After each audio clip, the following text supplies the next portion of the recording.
আরো একটা ব্যাগ।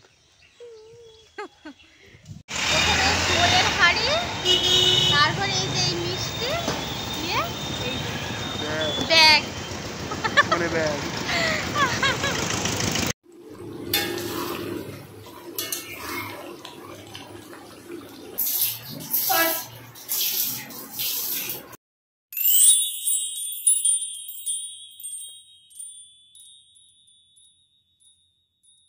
এখন ঘড়িতে ওই বাজে 7:20 মতো।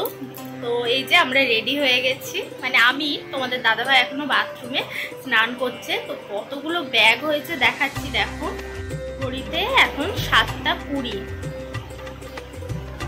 এই যে এই একটা ব্যাগ, এই একটা ব্যাগ, এই একটা ব্যাগ, আর এই একটা বড় ব্যাগ। এই যে তো চলো ব্লগটা দেখতে থাকো। আর সকাল থেকেই এত গরম, মানে আমি একটা হাড় পরেছিলাম, গলাটা পুরো গিজ গিজ করছে, মানে পরে থাকতে পারছি না। আমি বলছি না চলো আগে গাড়িতে যাই, তো তারপর ওখানে গিয়ে সাজগোজ করা যায়। তো একদম সিম্পলের মধ্যেই রেখেছি লুকটাকে, ব্যাস শুধু টিপ, সিঁদুর আর একটু লিপস্টিক দিয়ে নিয়েছি। তো এবার দুর্গা দুর্গা বলে রওনা দেব। তার আগে ইন্ট্রোটা দিয়ে দিই। হাই বন্ধুরা, তোমরা সবাই কেমন আছো? আজকে চলে এসেছি আবারও একটা নতুন ব্লগ নিয়ে। গৌরব সুস্মিতা ব্লগে তোমাদের অনেক অনেক ভালোবাসা জানিয়ে আজকের ব্লগটা শুরু করছি। তোমরা আগের ব্লগে তো দেখেইছো যে আমি কতগুলো শাড়ি নিয়েছি, তো সেই জন্য এতগুলো ব্যাগ হয়েছে। আর তার উপর গিফটের যে শাড়িগুলো আছে, আবার আমার কিছু ব্লাউজ, শাড়ি সব কিছু আছে। তো দেখো কোথাও মানে যাওয়ার আগে শুধু বাপের বাড়ি বলে নয়, পুরো সংসারটাকে গুছিয়ে দিয়ে যেতে হয়। তো আমি আবার বাইরে এসে আবার দেখতে গেলাম যে রান্নাঘরে গ্যাসের তলাটা অফ আছে কিনা। তো এই ব্যাপার। তো এই যে চলে এসেছি গাড়ি করে। আর তারপর এখানে একটু দাঁড়িয়েছিলাম কুন্তিঘাটের মৌচাকে। এই মিষ্টির দোকানটা না ভীষণ ফেমাস আর ভীষণ ভালো মিষ্টি, আমরা নিজেরাও খাই এখান থেকেই। তো সেই জন্য আমরা জিরার থেকে আর মিষ্টি নিই না, এই কুন্তিঘাট থেকেই নিই। আর এই যে দই আর 2 রকমের সন্দেশ নিয়েছি, আর মাঝে ব্যাগ, তো ব্যাগের উপর চাপিয়ে নিয়েছি। আর এতগুলো ব্যাগ নিয়ে নিজেদের যখন ক্যামেরায় দেখছি তখন তো ভীষণ হাসি পাচ্ছে আমার। আসলে কোনো দিন এত ব্যাগ নিয়ে আসিনি। আর তারপর বাড়ি চলে এলাম ফাইনালি। আর এসেই মা প্রথমে গ্লুকন্ডি দিল, গ্লুকন্ডি খেয়ে একটু বসার পর মা মিষ্টি দিল। তো তোমাদের দাদাভাই এদিকে মিষ্টি খাচ্ছে। আর এই যে এতগুলো ব্যাগ হয়েছে সেটাই দেখাচ্ছি। ও যে দেখো কত ব্যাগ এনেছো, মানে কিভাবে যে আমরা এসেছি। আর ষষ্ঠীর জন্য রাস্তায় এত ভিড়, মানে শুধু টোটো আর বাইকে পুরো রাস্তা জাম্প হয়ে গেছে। তো এইদিকে মা আমাকেও মিষ্টি দিয়ে দিয়েছে, আর আমি সেটা খাবো। আমি বলছি একটু পরে খাবো। আর মা এই নতুন নুনদানিটা কিনেছে, তো সেই জন্য আমি ওটাই দেখছিলাম। তারপর মিষ্টি খাওয়ার পর খানিকক্ষণ বসে মা জলখাবারে এই চিড়ে, দই, সন্দেশ, মিষ্টি এইসব দিয়েছে খাওয়ার জন্য। আর আজকে হচ্ছে মঙ্গলবার, তো আগের দিনই যেহেতু সব কিছু বাপি এনে নিয়েছে, তো সেই জন্য তোমাদের দাদাভাই বললো জলখাবারে একদম হালকা কিছুই খাবো। তো দই, চিড়ে এইভাবে মা দিয়েছে খাওয়ার জন্য। আর মা আমার জন্য এদিকে লাল জামরুল এনেছে, তো সেটাই আমি বসে বসে খাচ্ছি। আমি আর চিড়ে খাইনি, আসলে অতগুলো মিষ্টি খেয়ে আমার পেটটা একদমই ভরে গেছিলো। তো আমি মাকে বললাম যদি আমি চিড়ে খাই তাহলে কিন্তু আর দুপুরে ভাত খেতে পারবো না, তখন কিন্তু আমাকে বকলে হবে না। তো সেই জন্য মা বললো তাহলে হালকা কিছু একটু খা। আমি বললাম ঠিক আছে একটু ফলই খাই। আর এই জামরুল তো এখন নতুন উঠছে, তাই মা বললো যে একটু জামরুলটাই খেয়ে নে। আর অনেকগুলো দিন পর বাপের বাড়িতে এলাম, তো তাই মায়ের সাথে গল্প যেন আর শেষ হচ্ছে না। আর মনের মধ্যে একটা অদ্ভুত আনন্দ কাজ করছে। আমি তো কালকে সারা রাত ঘুমোইনি, আর যেদিকে আমি 7:30 8টার নিচে আমি ঘুম থেকেই উঠি না, সেদিকে আজকে আমার 5টার সময়তেই ঘুম ভেঙে গেছে। মানে ওই 4:30 পৌনে 5টার দিকে ঘুম ভেঙে গেছে, সেই থেকে আমি উঠে ফোন দেখছি, মানে আনন্দের চোটে।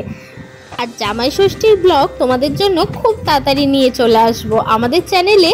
চোখ রাখতে থাকো। আর যারা যারা আমাদের চ্যানেলে নতুন এসেছো তারা অবশ্যই আমাদের চ্যানেলটাকে সাবস্ক্রাইব করো, আর যদি ফেসবুক থেকে দেখো অবশ্যই পেজটাকে ফলো করে দিও। তারপর খাওয়া দাওয়া করে এদিকে আমি চিকেন ধুচ্ছি। আমাদের এখানে এই ছাল সমেত মানে একদম মুরগির যে স্কিনটা, তো সেই স্কিনটা সমেত চিকেন বিক্রি হয়।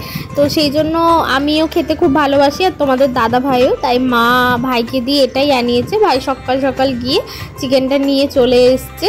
আর আমি কালকে রাতে যে হলুদ মেখেছিলাম তোমরা তো আগের ব্লগে দেখেছো, তো ঘুম থেকে উঠে গা ধুয়েছি, তবে সাবানটা খুব অল্পই মেখেছি, ওই জন্য আমার হাতটা পিঠটা পুরো হলুদ হয়ে আছে, তোমরা খেয়াল করলে বুঝতে পারবে।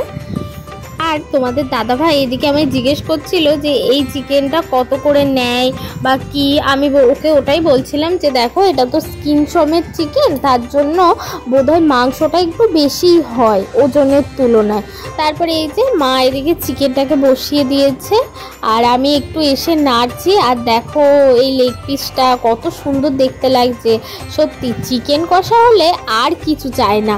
মানে কালকেও যেহেতু জামাই ষষ্ঠী, তো সেই জন্য আজকে একটু ভেবেছিলাম যে হালকাই খাবো, তবে মা বললো না হালকা আর কি খাবি, একটু চিকেনেই কষা কষা করে রান্না করছি খা। তো কালকে তো আবার জামাই ষষ্ঠী, মানে একটা অন্যরকম এক্সাইটেড, যদিও এটা আমার ফার্স্ট টাইম নয় সেকেন্ড টাইম। আমাদের ফার্স্ট টাইমে তখন তো ব্লগ করতাম, তবে এরকম ডেলি ব্লগ বা প্রত্যেকটা জিনিস শেয়ার করা এইগুলো করা হতো না, এমনি একটা মিনি ব্লগ বানিয়েছিলাম। তবে এটা যেহেতু সেকেন্ড, তো আমি সেই জন্য ভীষণ এক্সাইটেড, মানে খালি ভাবছি কোন শাড়িটা পরবো, কিভাবে সাজবো, এইসবই ভাবছি। আর এদিকে চিকেন রান্না করার শেষে মা আমাকে বললো যে তুই স্নান করতে ঢোক। আমি তো স্নান করতে ঢুকবো, তবে আরেকজনকেও স্নান করেই ছাড়বো। এই যে আমাদের টিয়া, ও না স্নান করতে এত ভালোবাসে, মানে গরমে আসলে ওদেরও তো খুব কষ্ট হয়, তো ওরাও জল পেলে একদম ডানা মেলে শুয়ে থাকবে, মানে নিজে নিজেই ও স্নান করে। মা বলছে তুই চলে আয়, ও দেখ নিজে নিজেই স্নান করবে। আর এই যে আমি যাই চলে এসেছি, ও ডানাটাকে মেলে এই কলের সামনে এইভাবে শুয়ে আছে, দেখতে পাচ্ছ তোমরা? সত্যি এদেরও কত কষ্ট হয় বলো, মানুষেরও যেমন কষ্ট হয় ওদেরও তো সেই রকমই কষ্ট হয়। আর তারপর এদিকে আমার স্নান তো হয়েই গেছে, আর তোমাদের দাদা ভাই অফিস যাবে, তো মা ওকেই আগে খেতে দিয়ে নিল, আমরা একটু পরে খাবো, ও বেরিয়ে যাক। মা এদিকে অনেক কটা ভাজি করেছে, পটল ভাজি, আলু ভাজি, তারপর বেগুন ভাজি আর সাথে চিকেন, আর এইসবই করেছে। তাই মা বলছে যে জামাইটাকে এটা ওটা করে দেবো কি, জামাইটা একদম কিচ্ছু খেতে চায় না, মানে তোমাদের দাদা ভাই শুধু বোধহয় আলু ভাজাটা আর বেগুন ভাজাটা এক পিস খেয়েছে, আর কোনো ভাজা খায়নি কো। আর এদিকে চিকেনটা সবটা আবার খেয়ে নিয়েছে। আর দেখেছো চিকেনটা কীরকম কালার এসছে, আর চিকেনটা কিন্তু অসাধারণ মা রান্না করেছে। তারপর তোমাদের দাদাভাই অফিস বেরিয়ে গেল, আর তারপর আমরাও খাওয়া দাওয়া করে নিলাম, আর খাওয়া দাওয়া করে একটা লম্বা ঘুম দিলাম। আর এদিকে আমার দাদু এসেছে, তো দাদু কি জন্য এসছে সেটা তোমাদের একটু পরেই বলছি। দাদুর এত গরম লেগে গেছে, তাই এসে আগে জামা খুলে দিয়েছে, গ্লুকন্ডি দিয়েছি। আর এই যে দাদু বললো মুড়ি খাবো, মিষ্টিই দিচ্ছিলাম, দাদু বললো অল্প কটা মুড়ি ওতে। আর এখানে দাদু এনেছে হচ্ছে লেবু, এটা হচ্ছে আমার মাসির বাড়ির গাছের গন্ধরাজ লেবু, তো ভীষণ সুন্দর আর খুব বড় বড় খেতে। আর এটা হচ্ছে আমার মামার বাড়ির গাছের কলা, তো সেই কলাই দিতে এসছে, যেহেতু জামাই ষষ্ঠী গাছের কলা, তো সেই জন্য দাদু দেওয়ার জন্য এসেছে। আর এক একটা কলা কত মোটা মোটা দেখেছো, আর মানে খেতেও খুব ভালো। এর আগেও 2-3 বার আমাদের বাড়িতেও দিয়ে গেছিলো কলা দাদু, যেহেতু গাছের, তো অনেকবারই খেয়েছি, খুব ভালো লাগে। তো ব্যাস ভিডিওটা এই পর্যন্তই।